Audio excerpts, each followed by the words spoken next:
Hello everyone, Namaskaram. Welcome to my channel VPK Nutrition, Mind Body Healing with Pushpa. Today is a very special episode. This May is Mental Health Awareness Month, and for that I picked a topic that is right out of our scriptures. Now Bhagavad Gita says that the mind can be your friend or your enemy, and there are 6 enemies to the mind described, and I'm going to talk about those today and how to help ourselves purify the mind so we have better mental health. So stay tuned to find out more.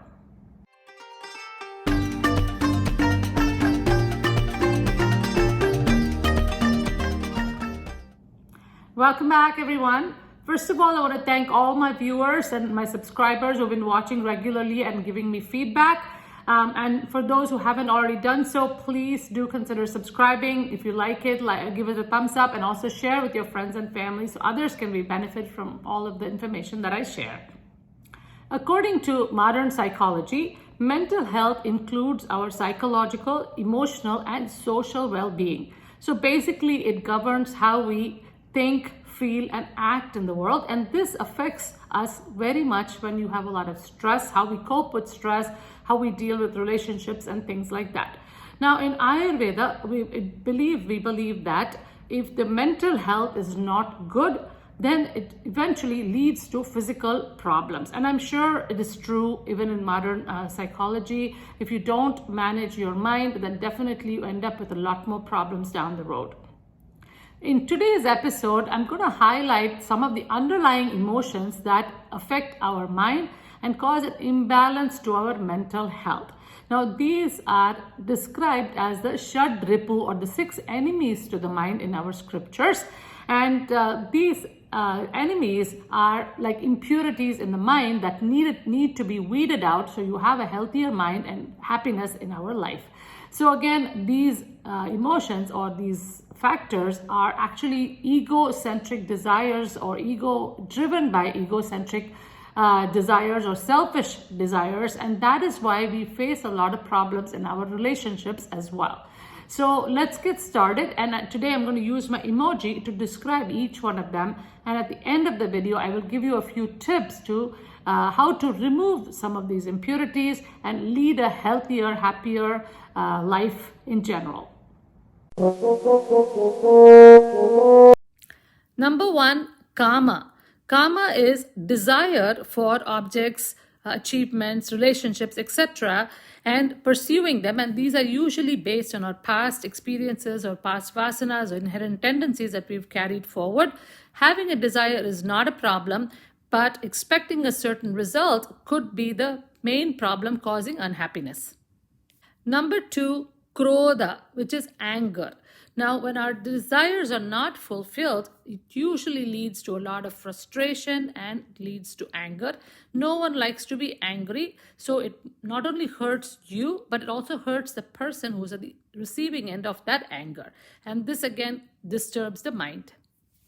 Number 3, lobha. Lobha is greed, and this stems from a feeling of inadequacy. Let's say you have been able to fulfill your desires and got the results you wanted, and you're enjoying it. We are never satisfied. We want more and more and more of the same thing. So this is greed, and eventually this causes a lot of unhappiness. Number 4, moha, which means delusion. Delusory emotional attachment to the world of objects, things, people, relationships, achievements, etc., thinking that those are the source of happiness, and when things don't work out, we always blame the external for our mental problems. Number 5, mada. Mada means having an inflated ego or pride in oneself and kind of looking down upon others. So this can again lead to a lot of unhappiness and push people away from you and create this kind of a void within you. Number 6, matsarya. Matsarya is jealousy, which is another poison of the mind that comes from a lack of self-worth within. Now, in today's world with social media, this has become even more prevalent and really affects a lot of the young people because they compare themselves with the people out there who are putting all these wonderful posts, which may or may not be true or the reality. Tip number 1, Purify the mind by doing spiritual practices like yoga, pranayama, and meditation. These practices will help you reduce the thoughts, slow down your thoughts, and clear your mind so you can think clearly without being affected by these emotions. Tip number 2, journal these emotions. Accept that you have these emotions, then delve into the root of what is causing these emotions. Look for the triggers, and this will help you learn about yourself. So, next time a trigger like this comes up, you'll be better prepared to deal with them without getting too agitated. Tip number 3, build yourself up, build your spiritual stamina, and make your mind so strong that you are not influenced by social media or any other external influence in a negative way. For this, you can actually read stories of great saints and other inspirational leaders who have lived among us and get motivated to keep going and helping yourself to reach your own spiritual goals. Tip number 4, develop compassion. Open your heart, soften your heart by doing compassion meditation, sending good vibrations to others. The more and more you expand your heart, the more joy you will feel, and any negative influences from the outside will not affect your mind, and all of these poisons of the mind will be removed. Tip number 5, do not compare with anyone. This only leads to a lot of unhappiness and does not serve any purpose to build yourself up.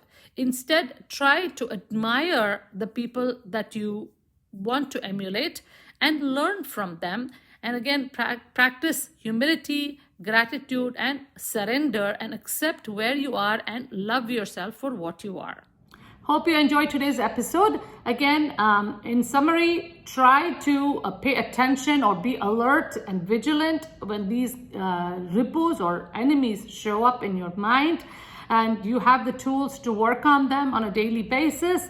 And again, clarify the mind, slow down a little bit, observe your mind, and then approach life with a lot of compassion, both for yourself and others. So over a period of time, you will notice yourself changing more and more and bringing peace to yourself. And this will again give you a healthier body as well. So again, practice this week, listen to your body, observe your mind, and help yourself. And I'll see you next week with another new episode. Thank you and have a wonderful week ahead.